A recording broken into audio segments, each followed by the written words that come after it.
Welcome, everybody, back to Draft Class here on Knicks Film School. I'm Kris Pursiainen, excited, ready, here to bring you another episode of Season 3 of Draft Class. Joining me now is the lead scout, the head of NBA draft content over for Bleacher Report.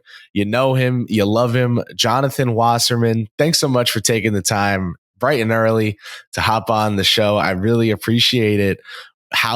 I know it's been the busiest time of year. How's the chaos? How's trying to sail these seas? Yeah, I mean, it's actually not, when we talk about busy time, like it's busy in terms of the conversation is always ongoing and you're on your phone a lot. But I don't have to watch any games. I mean, think about during the season, I'm trying to get through 5 games before lunchtime. And so, this isn't as chaotic as you would think it would be. There's just a lot. It's like a different type of chaos in terms of, reaching out to people, sifting through what's mostly smoke.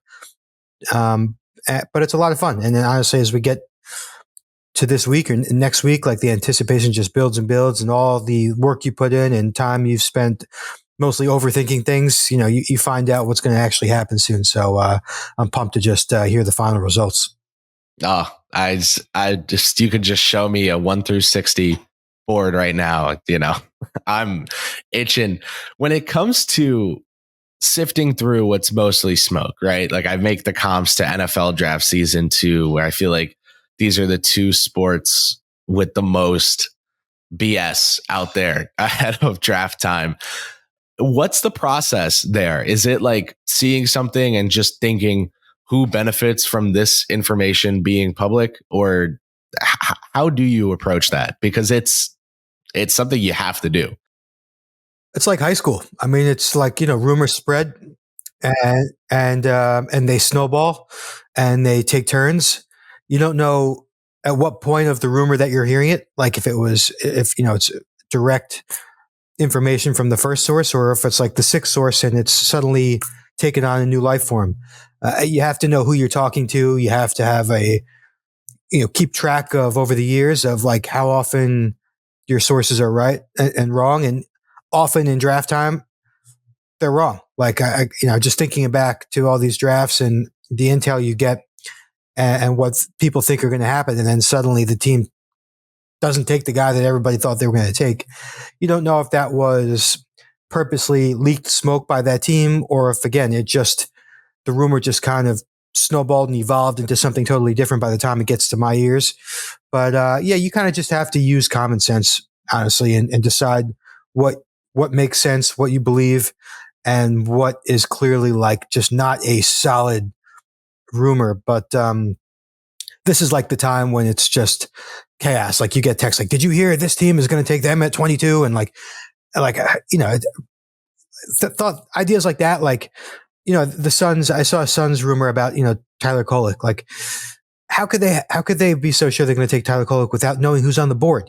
There's certain rumors that you have to just take with a grain of salt, or you don't take as seriously as others. But honestly, I'm not going to lie, it's all fun. It's like a lot of fun just hearing things, and then again, you just got to decide like what sounds legit and what doesn't.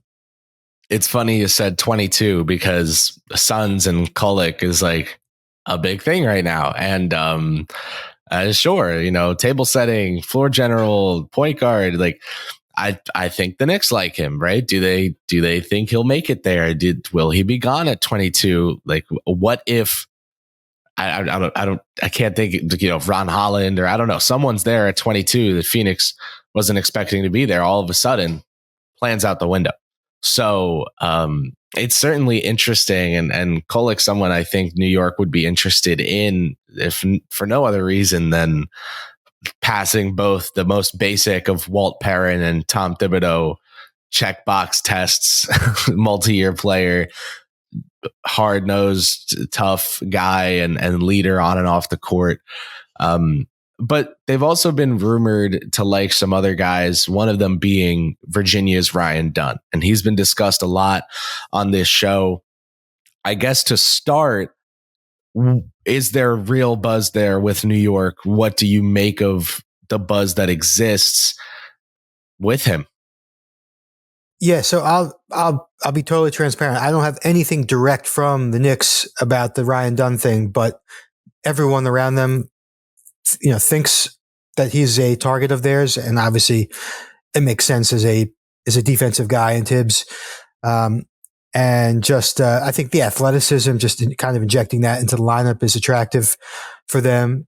Part of the challenge of pre-draft reporting is that it's a lot of like what other teams are saying about a team. That it's kind of like not the way it's supposed to be done. But of course, the team that is making the picks is not going to tell people who they like.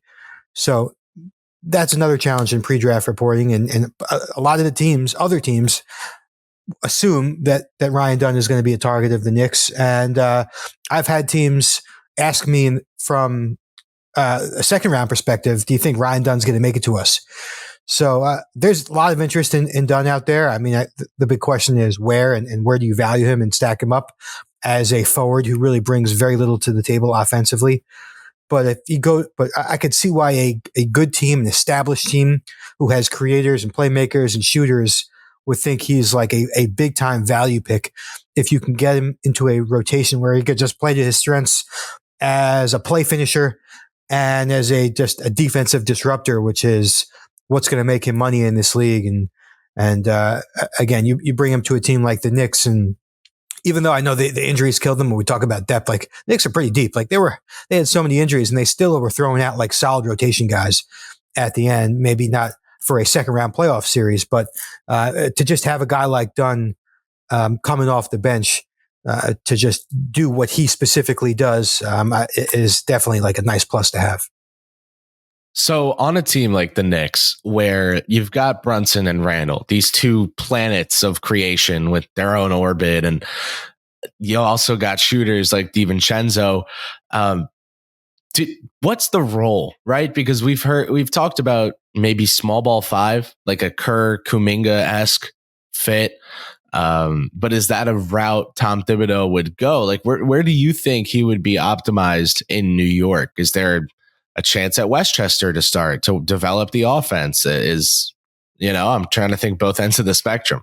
Yeah, I mean, it really depends, I guess, on what the final roster looks like heading into training camp. And listen, realistically, I don't think anybody ever expects, particularly where New York is right now, one of these rookies to come in and like jump into the rotation. Like it took Miles McBride 3 years, and you keep him on the roster and you hope he puts in the work, and he's a good team member and he doesn't demand minutes or anything like that. And then eventually his time comes. Like the Knicks could easily draft Ryan Dunn, and we don't hear from him until he's 24 years old. We have to see how the rotation how the roster shakes out. I wouldn't be shocked if he started off in the G League if they took him. But depending on, like if Bogdanovich is back and he's ineffective or something, and they want to switch it up and add more athleticism to the lineup, which I think they could use at certain points and at certain times of a game, just because they rely so much on skill and tough shot making. Dunn is, a walking easy basket. Like depending on how things are going, he can get a call up, but I would imagine to start, whoever they take at 24 and 25 is not going to be in the rotation, regardless of who falls to them. Yeah, I mean, that might have been the case in 2021 or 2022. You could have said that about someone they took, and now they turned in a 50-win season, mired by injury and second seed in the East. Like there's more fuel behind we're good where we are right now, where these are reinforcements for later. When you look through that lens, there's someone who stands out to me as a player who is gifted in regards to fitting the bill of a modern four. I don't know about the passing, and that's the only thing where it's like, aside from the defensive woes, maybe G League time could do him some good. Tyler Smith, most recently of the G League Ignite. What do you think about the fit with the New York Knicks? Do you think he would be there in that late first for them? It sounds like he's somebody who's going to get pushed down the board just from other guys rising. I haven't heard that he's like helping himself. And if you're not helping yourself, you're vulnerable. You're hurting yourself because somebody is going to be helping himself and jumping above you. the buzz on him has been pretty limited. He wasn't very impressive in Chicago, even though we're just talking about silly drills here. But, he's so much with Tyler Smith is like he has to be an A+ shooter. Because I just don't think he does enough else well. And he finished around 36%. I wouldn't nitpick at the percentage, but the eye test buys a 6'11" shooter, and, at his physical tools, he should be a useful play finisher. And, occasionally he'll make plays defensively around the basket, but he's probably not going to be a plus perimeter defender. He's going to be a part-time guy in the NBA. And, when you're talking about the 25th pick overall and what's perceived as a weak draft, you got to lower the bar a little bit. So I think, sure, that's a solid pick at 25, and I do think he'll be there. And I do think he brings something that the Knicks could use in the front court, which is a big guy who can stretch the floor. So he's certainly somebody who would make sense as a target for the Knicks. But again, if they take him, I just can't imagine he'd be a part of the team this year. And unless like he really is a high 30s shooter. But I just, given his age and the fact that he just really doesn't do anything else, is not a big plus in any other category. I can't imagine they're going to have too much patience with him playing NBA minutes right away. No, it's an upside shot sort of pick, but that's the thing with this draft class. Like you said, the upside shot isn't upside of being Chris Bosh. It's upside of being, a role player, right? A role player for a contender is the upside.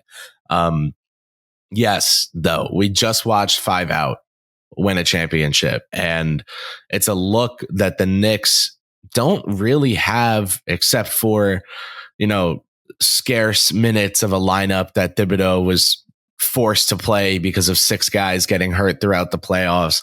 You've got, like you said, Burks, Achua, the third stringers coming in. But there's someone out there who, one of your, colleagues in Sam Vecini just mocked to the Knicks this morning with The Athletic, and it's Kyle Filipowski from Duke. Is he someone else who, despite having some lottery buzz throughout the season, hasn't helped himself in this pre-draft process, who could be there in the late first?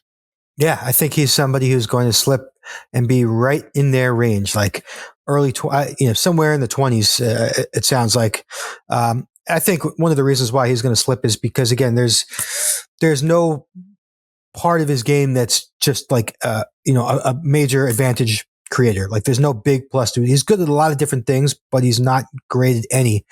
And so I think his game is going to have to change a little bit in the NBA. Like at Duke, he was the go-to guy. He's obviously not going to be the go-to guy in the NBA. And, kind of reminds me of Hartenstein. Like watching Hartenstein when he was coming up as a prospect, we talk more about his offense than his defense. And then it turns out that the offensive stuff didn't necessarily translate. And he kind of evolved to become like this defensive, monster energizer guy who does the little things. I don't think that Flip is going to be that defensive monster, but I think he's going to be like a specialist with versatility.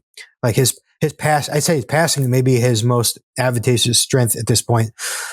His shooting, he could always make threes, but he was never considered a shooter, even dating back to high school. He can handle the ball on the open floor, but I can't picture him in the half court facing up and just attacking forwards and getting by them and blowing by them. He's not very explosive around the basket. And, I don't think the offense is going to stop so they can feed him the ball in the post. Like he's going to have to just make plays within the offense, and just, capitalize in the right situations opportunistically. But I would imagine that he would be in play for the Knicks at 24 and 25 as a value pick. Like we said, somebody who was projected in the lottery, a 5-star recruit. He's obviously very skilled. The question is, what are those skills going to translate into what level? But I do like him as kind of like a versatile big. Instead of picturing him as like an NBA scoring big, you picture him as a versatility specialist who will get you open shots from the post with his passing, who will be a little bit tough around the basket when he needs to, who can make open threes, who can take a defensive rebound and push it up the floor, who moves his feet pretty well away from the basket defensively. I think that's a bigger strength of his than actually shot blocking and rim protection. So he does a lot of, enough things well where I think he's going to stick in the NBA and be a rotation guy. But the reason he's going to fall is because I don't think he does any one thing, A+. And he's someone, you talk about Isaiah Hartenstein, and Hartenstein is a great release valve for Brunson in the pick and roll. He's always right there.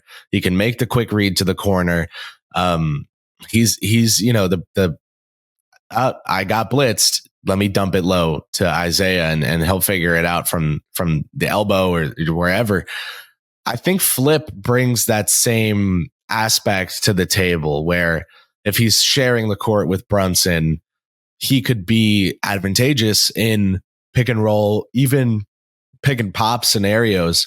And that's versatility the Knicks don't have as much right now, because Hartenstein can space the floor out to 20, 18 feet, the mid-range, but not the three as much. When it comes to Flip's 3-point shot, you said hit the open one. Is that where you project him to be? Is just defenses he'll keep defenses honest, but not be someone who's going to scorch them? Yeah. I mean, that's I'm just picturing what he is right now. He's shoots, around 30% from three, but he'll make one a game.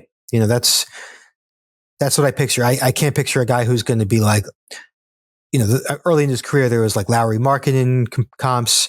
There's Kelly Olynyk comps. Shooting is not going to be a specialty or maybe a strength relative based on his size and position, something he can do. But yeah, he's going to be a guy who makes open ones, and there'll be games where, his confidence is pumping and he'll hit a couple. But, I don't think you take him as a regular floor spacer. You take him because he does a lot of things well. And one of those things that he can do is make open threes. The fit with Tom Thibodeau as his potential head coach. Yes. Jack of all trades, master of none label, I think, is apt for him, especially in terms of the position he plays and what he brings to that. But I also feel like there's a fit with Thibodeau in regards to, sure, he's not some switchable, can guard 3 to 5, right? But he's a worker. He's someone who I think presents himself as a Tibbs kind of guy. What would you agree? What do you make of that? I think he got tougher this year. I mean, I think if there was one I had criticism as a freshman, is that I didn't sense that dog in him. And this year he seemed a little bit more aggressive, a little bit more confident. He was finishing much better inside this year. And so I've seen him activate that dog in him. And he's going to obviously need that. Everybody seems to need some of that to play for Tibbs. But I don't know. At some point I think there's also a little bit, we put too much stock into, fit and that player type. Sometimes if you're good, you're good, and any coach will appreciate that. And so there's also other decision makers going into it. And I'm sure Tibbs does have a hand in who gets picked here, but Leon is going to take the best available guy, and he may not be the classic Tibbs guy, but I think there's enough of Filipowski's toughness that would draw Tibbs, I would think.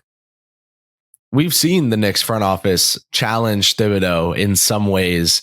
Obviously, they will give him guys he wants, right? Quentin Grimes and Deuce McBride were two prospects that Thibodeau really liked in the pre-draft process, and they ended up in orange and blue. But we've also seen signings and draft picks where the front office says, well, Tom, we're going to make you deal with this kind of player. We want this team to have this kind of look. Take an Emmanuel quickly. Take someone like that. And in your latest mock draft for Bleacher Report, you took Ryan Dunn with that 24th pick. But at 25, speaking of big men, you went in a different direction. I wish I was wearing the shirt I wore yesterday, my A10 men's basketball shirt. DaRon Holmes II from the University of Dayton. The Knicks taking a big man from Dayton. Heard that somewhere before. And Holmes, you comped him to Trace Jackson Davis, who I loved out of Indiana last year. Just, I think that the thought there was versatile, not going to be taking guys off the dribble, but, willing passer, willing ball mover, versatile big. What do you think about DaRon Holmes? I guess to start, what did he show this year going back to Dayton and deciding not to join Tumani Kamara in the draft pool last season? I think the best way to kind of describe Holmes, like every year, like, he started like this. He did early career finishes, shot blocking. And then each year he had a little bit more and a little bit more with his off the dribble, with the shooting and stuff. And now we're out here in terms of what he could do. The question is, like, the stuff out here, is that going to translate, or is it just going to be the stuff that we saw in the beginning of the season? I think that he's such a good athlete, vertically, and 6'11", like, how is the finishing not going to translate? He just looks like a walking easy bucket. And that's kind of what I think his core value is just bringing athleticism to the paint. And then you kind of just say, okay, well, how much do I think the other stuff is going to translate that he's added? And he's shown that he can attack closeouts a little bit.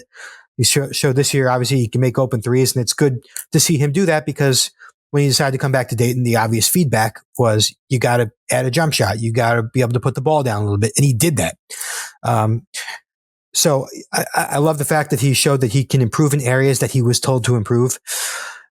I put him at 25 to the Knicks. I got to say, I'll be straight up honest. I don't know where he's going. His camp is very confident that he's going to a good place.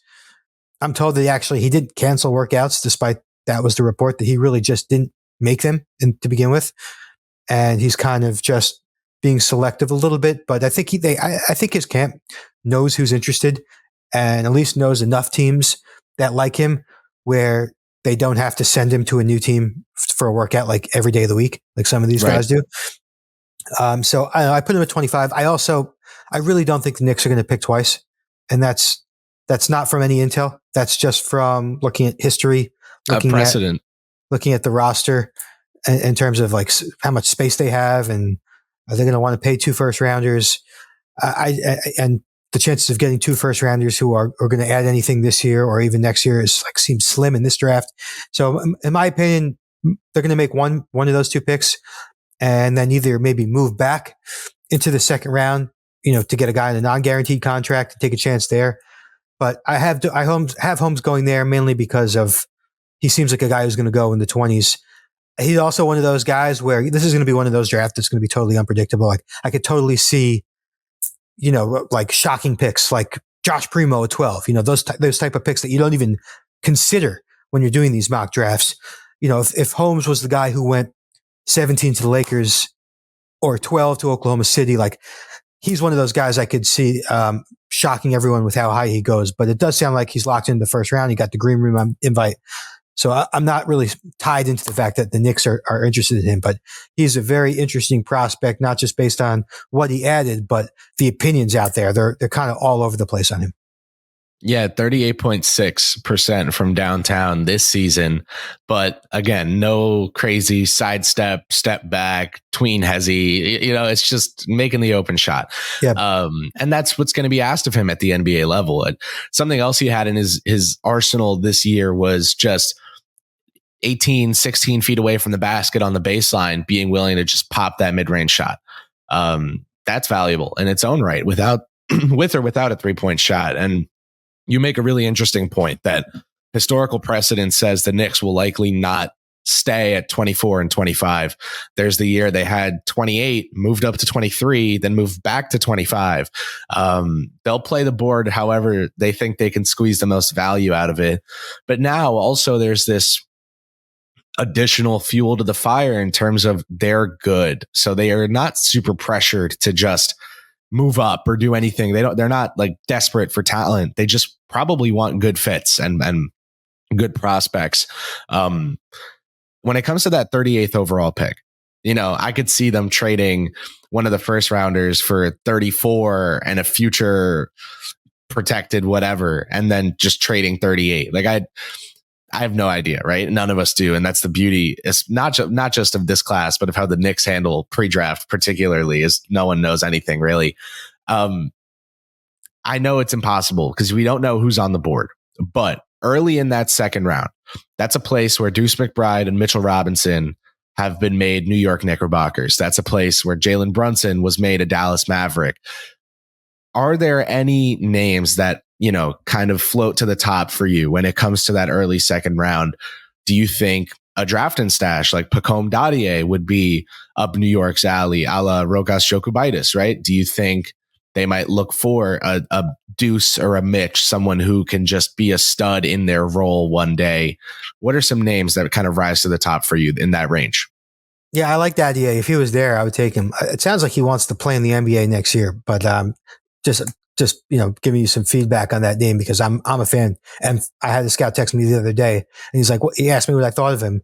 He said because his stock seems to be exploding. Like he's also one of those guys who somebody took him in the lottery, even though nobody ever projects him there. Like that wouldn't be totally shocking. If we're talking about second round guys, if we're talking about like fits, like Tibbs guys, Jamal Shead from Houston is probably the most Tibbs guy in this draft. And I think he's kind of like Deuce McBride, except reverse with the scoring and the playmaking. Like Deuce is a 3-and-D 6'1" guard, and Shead would be a two-way playmaking 6'1" guard. Like I think he's the best defensive guard in the draft. He's that Javon Carter archetype whose job is literally going to be to come into a game and just annoy the shit out of the other team's opposing ball handler. And what the difference between him and a guy like McBride is more of a shot maker and less of a facilitator. And I think Shead, average almost 6 assists a game. He can really get guys involved. And I think that's one thing that's missing in terms of depth with the Knicks is a second ball handler who can run offense when Jalen's not in the game. So Shead comes to mind. I really like KJ Simpson from Colorado. He's not as much as a playmaker as Shead, but to me, I think there's two ways to look at like a pick in the 37 range. Like, do you want to get a fit, like something that we need, or is there a guy who's going to be on the board that's just too good that you can't pass on? And I have Simpson in my 20s. It sounds like he's going to be around in the 30s. I think a lot of teams, from what I'm told, like him as an early second round pick. So he'll be an interesting guy. Jalen Tyson from Cal is somebody whose draft range is probably late first round to early second round, who I think is also, a best player available type if he's around at 38. There's so many names to throw out there. I would have said Baylor Shireman before the combine, but Shireman sounds like he's going first round. And then, of course, they have all these picks. They have future picks. Could they move up? That'll be another interesting thing to see if they try and package a lot of picks. They move up for one guy. 38 is almost just as valuable as 25 because you could probably get the same caliber player and not have to guarantee the contract. And so there's so many different directions they can go with both players and what they could do with the picks. And I think one of the strengths of Leon that we've seen over the years is how he, like you kind of just said, maximizes the value playing the board. And so I'm really interested to see what they do with these 3 picks. It's fascinating, right? Because if they want to go guard, there's Shead, there's Simpson, there's AJ Mitchell.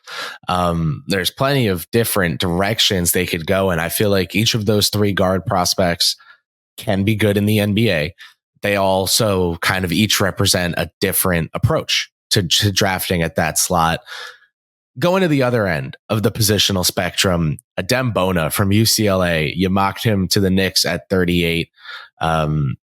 And that's something that you talked about that was interesting to me was, the scoring he showed this year, but how it doesn't necessarily move the needle on his draft stock because that's not who he would be at the NBA level. Is that like a Tibbsy pick to you? Is just the center that's there that, it would be good value to grab him multiple years in college, fits the Perrin bill. Like what do you make of that? I guess not questioning you, just more asking for magnification on why Adem Bona to the Knicks. Yeah, I think it's more of just, okay, we got Mitch who can't play a month without having to miss 2 more months. You just have to be real here. Mitch does not stay on the floor. That's a problem. And then you have Hartenstein who's going to get offers. It's just kind of insurance. It's an insurance play. And if you take if you like a guy like Jericho Sims, then how can you not like a guy like Bona, who is, I know he improved a little bit offensively, but like you said, I don't think anyone's ever going to feed him the ball in the post next year, or any time in his NBA career. He's an insane athlete. He plays extremely hard. He's going to just literally make a living by cleaning up and finishing plays and, playing 100% on defense in terms of getting back for recovery blocks, moving his feet, switching and pick and rolls. I really think that he's a guy who's going to stick, and he's being a little bit undervalued because of the lack of offense.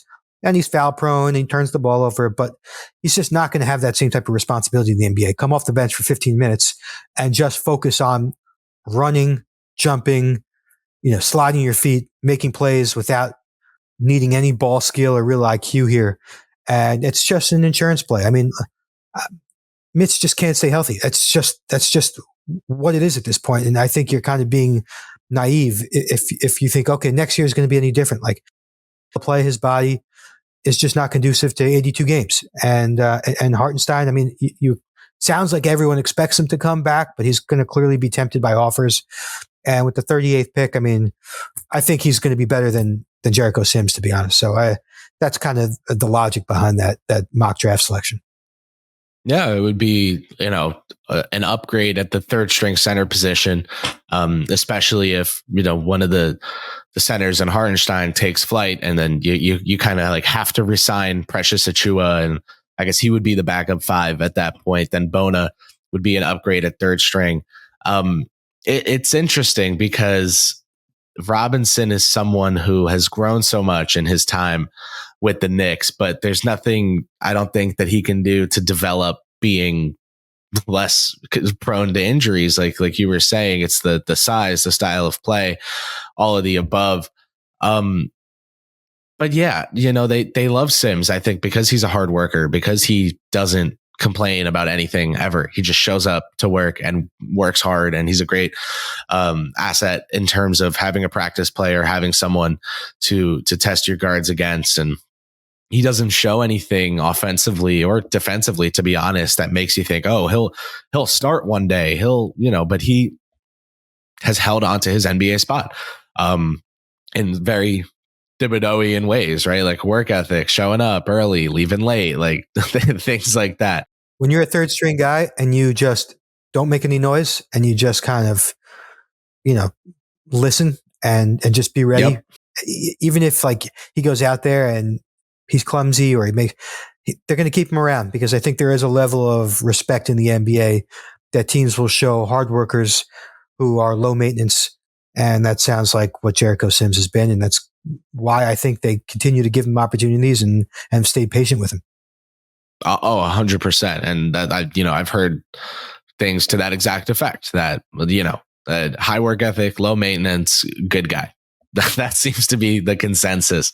I have 2 more names to throw at you. The first being someone you compared in your latest mock draft for Bleacher Report to a current New York Knickerbocker out of Kansas, Kevin McCullar Jr. got the Josh Hart pro comparison. Would it be redundant in New York, or is there something to going where you've made your money in terms of player style? I'll tell you right now, I know people in New York, in the organization, who really like McCullar. Yes, it would be redundant. It's hard to, if Hart's going to play 30 plus minutes a game, it's hard to picture him playing with McCullar, and he's just a very likable guy who does, the little things on the floor. I don't think the scoring translates.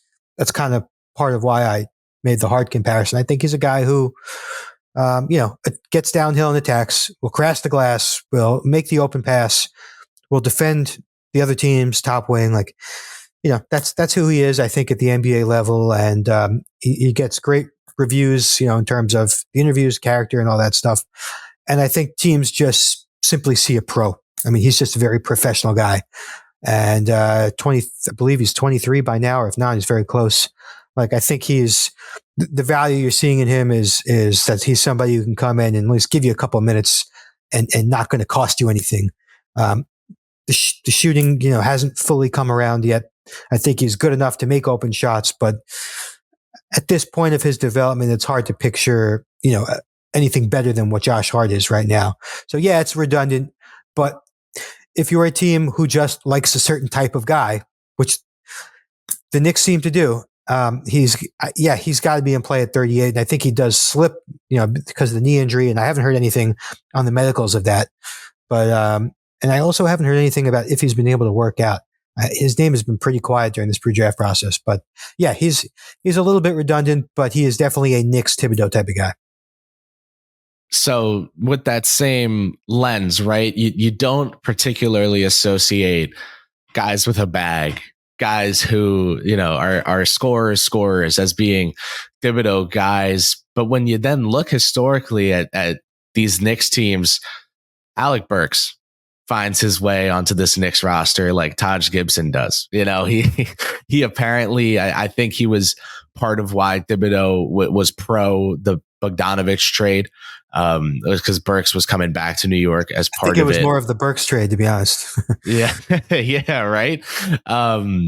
So funnily enough, with a Knicks pick, you have a Kentucky player, and a lot of people think Justin Edwards, but to me, the Knicks fit is Antonio Reeves going to Detroit at 53. But given the state of this draft class, you could flip the numbers. He could go 35, right? Like this is a draft that's all over the place. You comped him to Alec Burks in the mock draft for BR, and I thought that was super interesting because Burks is a free agent. I don't know whether or not the Knicks will retain him. Some people think they might just keep him around, and whether they do or don't, Reeves could be a flyer they take in that second round, especially maybe they trade back from 38, right? Like maybe they get some team thinks someone fell to 38 that they had a first round grade on, and the Knicks are able to squeeze some value out of that. What's important to me about Reeves too is he checks a Knicks box in regards to his scrimmage performances. He was a scorer, right? And the Knicks kind of love those combine scrimmages. You see guys like Grimes and do well in them, or Jalen Williams was really good. The Knicks liked Jalen Williams. They ended up trading out of that draft entirely. But when it comes to Reeves, Antonio Reeves out of Kentucky, he's a senior, 23 years old, 6'5". Again, very Knicksy when you look at the school, the age, the game. What do you think about him to New York in the second round? Yeah, I mean, I would imagine he's on their radar. The Burks thing is like, I think that's how he's going to make his money, just putting the ball in the basket. And going back to the Burks thing really fast, like why do they keep him around despite the fact that he could be so inconsistent? Because he's a pro. He's just got that professionalism about him, and that will keep you on teams' radars. That will give you an extra edge with a team like the Knicks. Reeves, I hear good things about in terms of off the floor work ethic and stuff, and he's continuously gotten better. And he's just a bucket guy. Just puts the ball in the basket in strange ways, and is a shot maker. Play on and off the ball. Good size for the 2-guard. Kentucky, yeah, he's got a little bit of craft to him. He's one of the best. He's got a very good floater game. Like sometimes you see a little bit of like an older, slower, quickly type of guy. And so, yeah, I'll get 100% see Reeves be on the Knicks radar. All right. My final question for you, and I thank you so much for taking the time to speak with me this morning. It's been enlightening, informative, but most importantly to me, fun talking about all these different guys. If you had a chip of, whatever monetary worth, you had to place it on the roulette board of the 2024 draft class for a guy who just ends up wearing that Knicks draft cap, and not the way that Ousmane Dieng and Kai Jones and all these guys have worn Knicks draft caps because they've traded the pick. Who's someone who you would just bet ends up being a Knick when we finally do get the full sheet of results from this draft? I hate to be repetitive, but I think it's Ryan Dunn. And I've been mock drafting him there for a couple of weeks now. Long Island guy, like he a defensive minded guy, like a value pick late in the first round, somebody you know what you're getting, which I think is so important in a draft with so much uncertainty. You know exactly what he's going to give you, and what he's going to give you is something that you like.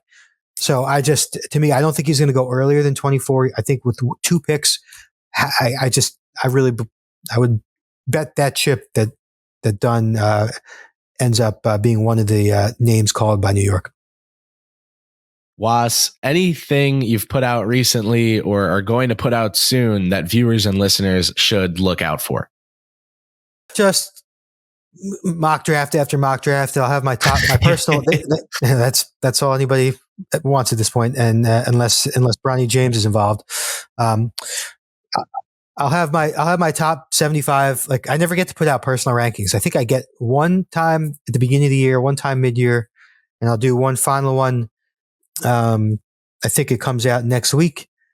I'll be on NBA TV most of next week for their pre-draft coverage. And that's it. We're like almost here.